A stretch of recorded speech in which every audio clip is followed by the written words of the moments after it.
Experience the different levels on the FBI notch list. The wanted man on the poster for the first episode. You're not on the most important hunt list yet. You appear in a poster at the post office. No one will notice. Bank robberies in small cities. It was filmed by 3 surveillance cameras from different angles. Clear. You were wearing a hoodie.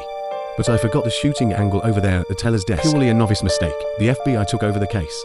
Because it's a federal felony. But you're just a code in the file.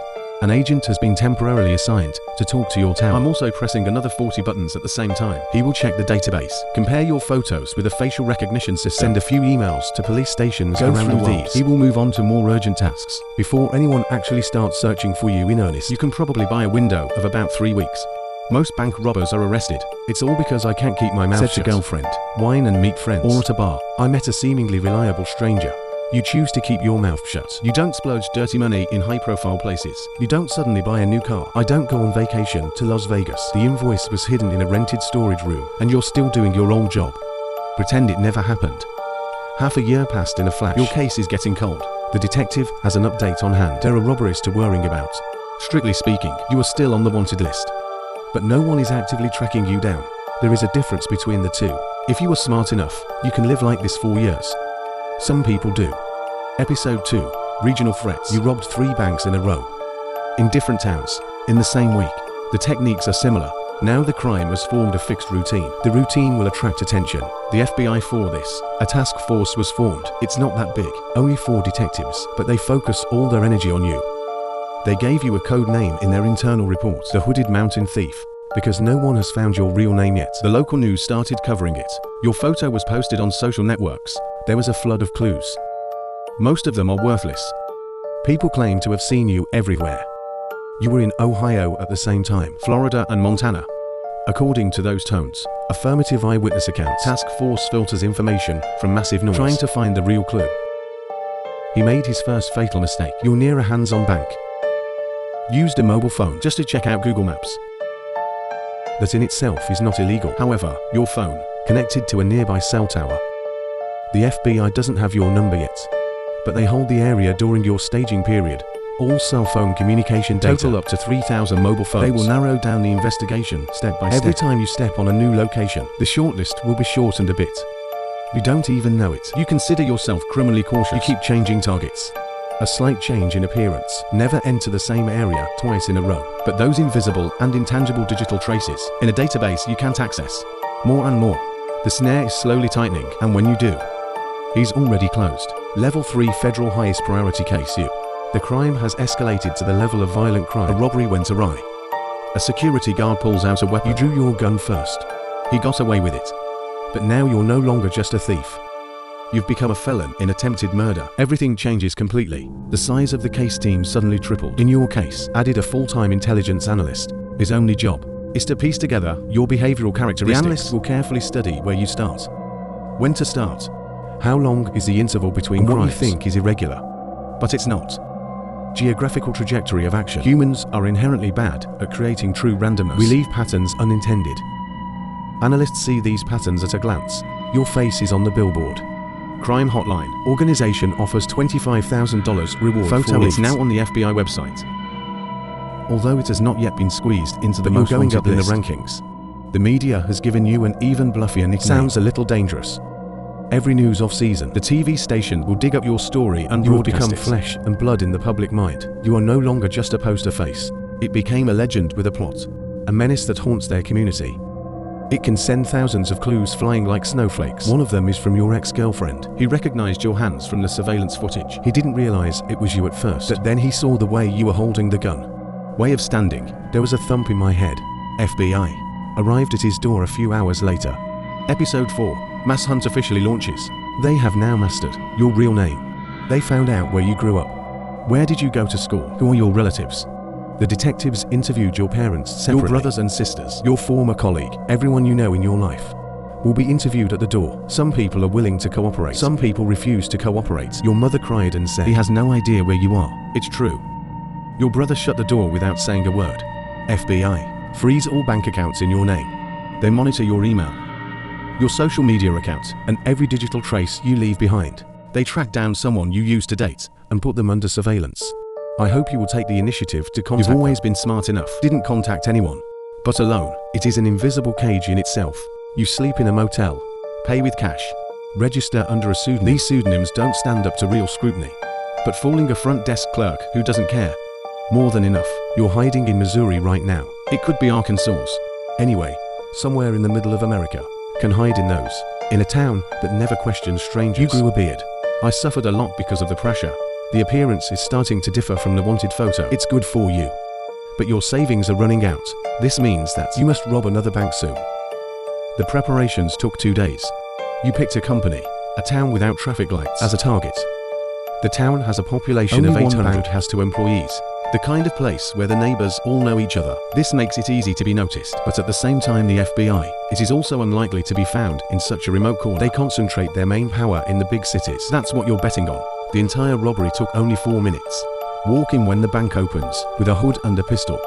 Gui Yuan is a 60-year-old woman. I was shaking with fear. I can barely open the drawers. You took $12,000.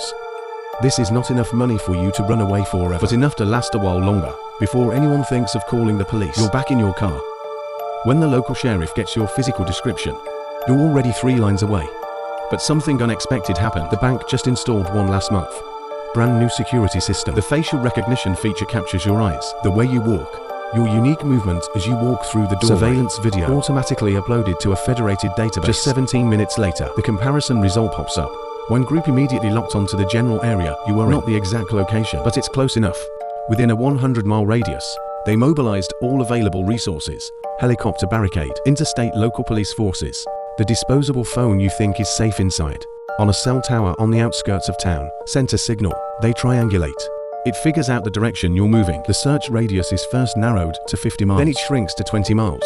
You have no idea about this. You were going within the speed limit, driving on country roads. I thought I got away cleanly this time. I think I give it to myself again. A month or 2. A roadblock appears on Highway 63. You see flashing lights a quarter of a mile away. Turn off the main road before they find you. Your heart is beating like crazy. That's not a random shot of them. It's for you. The snare is closing. You put the car, discarded in the parking lot of a grocery store, head into the woods. It's January.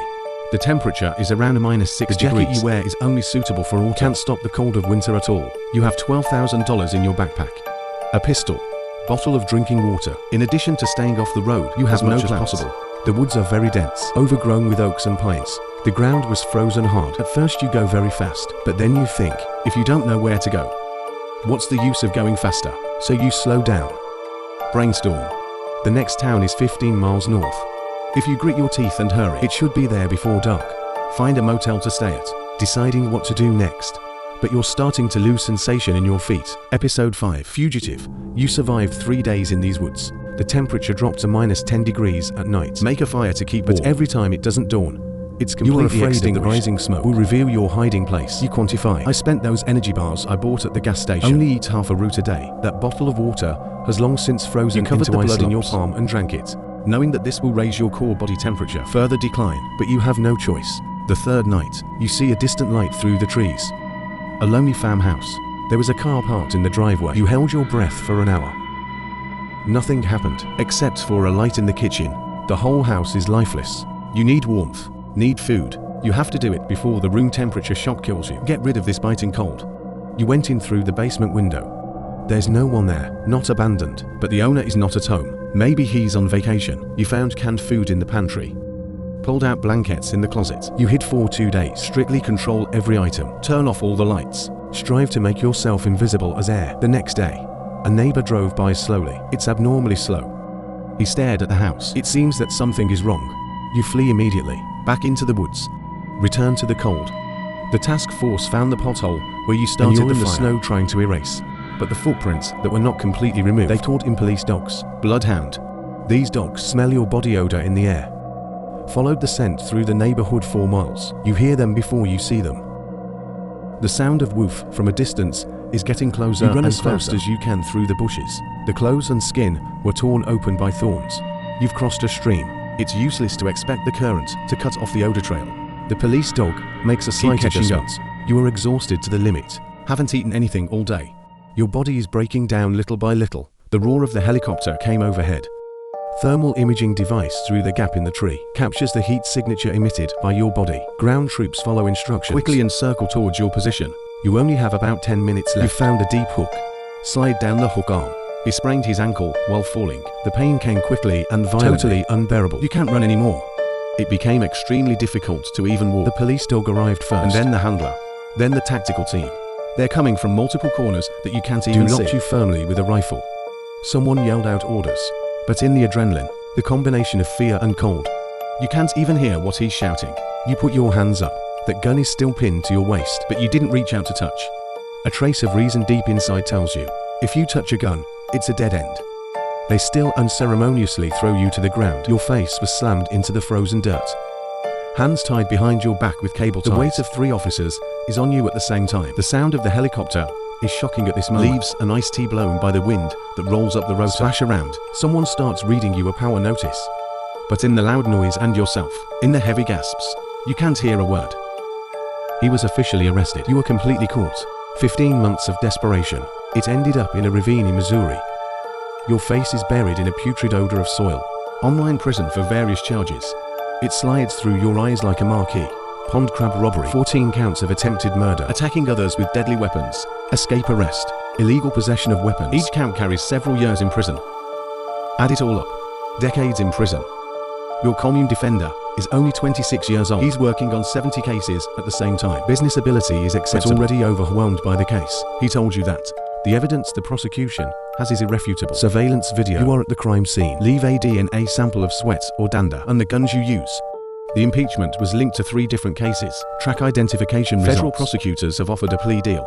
If you plead guilty to 8 of these counts, just accept 40 years. If you plead not guilty and choose to go to trial, you risk life imprisonment for betrayal, without the risk of parole. You accepted that agreement. The sentencing hearing lasted only 20 minutes. The judge read out the charges one by one. Do you understand? You answered plainly. That ultimately sentenced you to 40 years in federal prison. No parole. The day you walk out of prison, you'll be 71. Provided you can live that long. 3 weeks later, they transferred you to USP, Leavenworth Prison. That's a maximum security facility. The bus drove for a full 11 hours. You and 8 other inmates who didn't say a word, chained together. The prison gradually appeared on the horizon, like a giant stone tablet dedicated to commemorating failure. 30-foot concrete fence. Harbor towers stand at every corner. Sharp razor, the barbed wire gleamed in the sun. There's even a kind of weird beauty to it from a distance. You are registered in custody. Strip search. Change into uniform. Those clothes exude industry. The pungent smell of washing powder. Your cell is only 8 feet long. It's 10 feet wide. A squat pit without a toilet seat. 1 bolt. Iron frame bed fixed to the wall. My cellmate has been here for 19 years. Gone 10 years ago. Talk to any new inmates. The first year is always the hardest. Everything you were before you went to prison, it's meaningless. Your name is replaced by a string of numbers. Your status is classified as medium risk, normal area, land number construction building. You gradually learn the daily rhythm here. 5 a.m. roll call. Breakfast at 6 o'clock. Go to work at 7 o'clock. The days are mixed together day by day. Can't tell who is who. Weeks turned into months. A few months have become. After a few years and surviving the first 18 months. Don't count the days anymore. Counting days is of no use at all. Some prisoners find religion in prison. Some people start to teach themselves cultural knowledge. Some people indulge in violent fights. And what you found? It's a static process. Helping in the kitchen, reading in the library, exercise in the open air. Always be a man with his tail between his legs. Stay away from those gang members. Stay away from those warnings. Stay away from any possible sentence. Behavior up the ante. Your sentence. It has outlived most people's marriages. It's going to be longer. 22 years flew by. You're 53 years old now. Grey hair. Severe knee strain. He still had a scar on him. It's a fight you don't want to fight, but left over from the fight that had to be finished. While you were in prison, your mother passed away. Your brother, after the 7th year, never sent a letter again. There's no one out there waiting for you to go back. There is no life to start over. There's only one that feels out of reach. The release date that is destined to come. The moment you finally walk out of the prison gates, the outside world has become completely incomprehensible to you. Technology has changed. Culture has changed. The way people speak, dress style, the attitude of moving in space has all changed. You're like a ghost. A relic from another era. Only $600 in hand. That's the salary I saved from working in prison. 1. Long-distance tickets to Kansas City's halfway house. 1 for you from the beginning. Suspicious false sergeant. You were once featured on a poster. Is wanted nationwide by the FBI. Hunted across state lines. And now, you're just an ex-con who just got out of prison. Racking my brain to learn how to buy a cell phone. How to apply. You're not going to get the job. On the most wanted list, it has long been replaced with a new face. New faces, new crime, new people make the same mistakes you did. thought they were smarter than everyone before them, but they are not.